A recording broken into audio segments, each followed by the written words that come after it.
और चलिए अब बात कर लेते हैं उन सीटों की जो ग्रामीण सीटें थी, जहां पर बीजेपी को पहले के मुकाबले कितना फायदा हुआ, कितना नुकसान हुआ, अखिलेश यादव को यानी कि समाजवादी पार्टी को कितना फायदा हुआ, कितना नुकसान हुआ, इसके बारे में हम बात करने जा रहे हैं। सबसे पहले ग्रामीण सीटों की बात कर लेते हैं। तो ग्रामीण सीटों पर क्या स्थिति रही वो हम आपको बताने जा रहे हैं। ग्रामीण इलाके की कितनी सीटें थी वो आपकी टीवी स्क्रीन पर 308 सीटें, 403 में से 308 सीटें जो ग्रामीण इलाका था, वहां पर बीजेपी को 192 सीटें मिली, समाजवादी पार्टी को 110, बसपा को 2 सीटें मिलती दिख रही हैं, कांग्रेस की 2 सीटें मिलती दिख रही है और अन्य के खाते में भी 2 सीटें जाती हुई नजर आ रही हैं। तो कुल मिलाकर अगर आंकलन करें, चेंज जो हुआ है 2017 के मुकाबले वो 51 सीटों का चेंज हुआ है। बीजेपी ने पिछली बार 51 सीटें ज्यादा जीती थी, ग्रामीण क्षेत्रों में बीजेपी का इंपैक्ट ज्यादा था, लेकिन इस बार ये इंपैक्ट कम हुआ।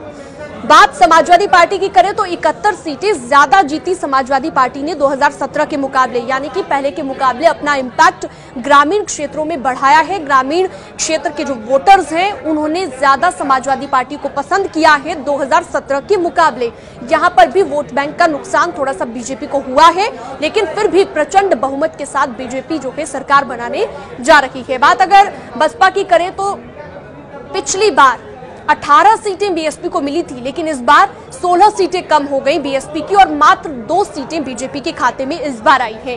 कांग्रेस की बात करें तो 3 का यहां नुकसान हुआ है, यानी कि 5 सीटें पिछली बार ग्रामीण इलाकों में मिली थी कांग्रेस को, अब जो है सिर्फ 2 सीटें मिली है। अन्य के खाते में 2 सीटें, पिछली बार अन्य को 3 सीटें मिली थी, 1 का नुकसान यहां पर हुआ है। तो ये हमने आपको बताया ग्रामीण इलाकों का हाल। अब बात कर लेते हैं शहरी इलाकों में क्या हाल है। तो शहरी इलाकों में क्या स्थिति है, कितनी सीटें हैं, वो यहां समझते हैं हम इस वॉल के जरिए, क्योंकि इस वॉल के जरिए आप बेहतर तरीके से समझ पाएंगे कि क्या स्थिति जो है शहरी इलाकों में बनती है। जो पूरे तरीके से शहरी इलाके माने जाते हैं वो मात्र 35 सीटें हैं। वहां पर क्या स्थिति है, बीजेपी को 26 सीटें मिली, यानी कि शहरी वोट बैंक बीजेपी का बढ़ा है।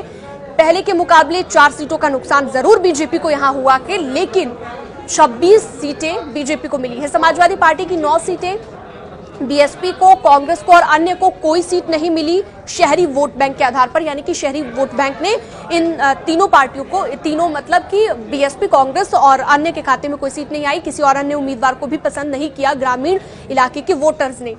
नुकसान की बात कर लेते हैं। चेंज जो 2017 के मुकाबले चेंज हुआ उसकी हम बात करने जा रहे हैं। 4 सीटों का नुकसान हुआ है बीजेपी को, यानी कि शहरी इलाकों में 4 सीटें ज्यादा मिली थी पिछली बार बीजेपी को, अब 4 सीटें कम मिली है। सपा की बात करें तो 5 सीटें यहां पर ज्यादा मिली हैं, यानी कि पिछली बार मात्र 4 सीटें मिली थी, अब 9 सीटें मिली हैं। तो आप अंदाजा लगा सकते हैं कि 5 सीटों का यहां पर फायदा हुआ है।